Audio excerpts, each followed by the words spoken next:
Unti-unti ko na nga nalagyan ng mga gamit ang ginagawa kong playground ni Inday dito sa aming bakuran. Hoy, for the go! Playground update. Rewind ko lang nga ng very light ang mga hindi pa nakapanood nitong pa-playground serye sa bakuran namin para sa aking munting Inday. Dating ganito ang itsura nito nung hindi ko pa siya nga na semento at napakahilig ko talagang mag-renovate nga ng mga bagay-bagay, mapadamit man yan o di kaya dito sa bahay. Huy! Itong harap bakante naman siya kaya naisipan ko na lang gawing playground niya habang bata pa siya. For the go! Di pa nga nadating ang in-order kong grass carpet ay nag-install muna nga ako ng ilaw dito sa may bubungan para kapag kagabi ay maliwanag dito sa labas. Gabi na rin nga nang na-deliver nga ang grass carpet kaya kinabukasan nilatag ko na rin nga ito sa semento. 10 metros nga ang haba nitong nabili ko at na-short pa nga ako sa lapad niya. Huy. Tapos bumili nga ako ng kahoy na itatayo ko nga dito banda sa may dulo pang harang at sinemento ko na nga ang mga ito para mas matibay nga siya at hindi madaling masira o matumba. At ganito na nga ang itsura dito banda. Huy, laban! Tapos, ginawan ko na nga muna ng paraan para matakpan lang itong sa may gilid at nahanap ko nga ang dating foam mat ni Inday. Di pa nga siya nakakapaglakad nung nabili nga namin ito. Itutugtong ko lang nga ito sa may grass carpet hanggang sa makover nga lahat ang semento.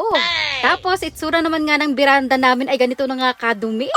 Lilinisin ko na nga muna dito at ito nga yung dating ginagawa kong playground din ni Inday. Natambakan lang nga ng mga gamit sa katagalan kaya tanggalin ko na nga muna ang mga nakadikit ditong foam mat. Tapos may nakita nga akong foam paper dito na natambak lang din. Mahilig kasi talaga ako mag-design-design sa bahay. Kung anong maisipan, ginagawa ko. Kaya si Papa Boy nagtataka nga kung minsan bakit iba na naman nga ang design at pwesto ng aming gamit. Uy, for the go! Isa kasi talaga ito sa nakakawala nga ng stress para sa akin, ang mag-anik-anik design. Ay, wow! Bisibisihan ba? Naisipan ko na rin nga, naidikit ko na rin nga itong mga tirang wallpaper pa na meron dito. Maya-maya ay natapos na rin nga ako sa pagdidikit. Ang kaso lang na short na naman nga ako dito sa wallpaper. Napaka-elegante na tignan ng wall namin dito sa labas.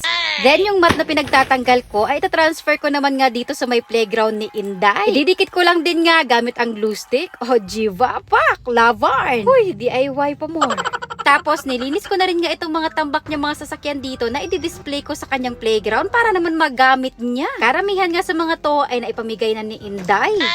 Maraming pagtitiis at tiyaga ang kailangan na walang hindi kayang gawin ng ina para mapasaya lang ang anak. At kung nakaabot ka hanggang dito ay maaari po ba kayong mag-comment kung taga saan kayo para naman malaman namin na hanggang dyan sa inyo nakaabot din pala itong aming video. Salamat sa inyong walang sawang suporta. Ay, for the go!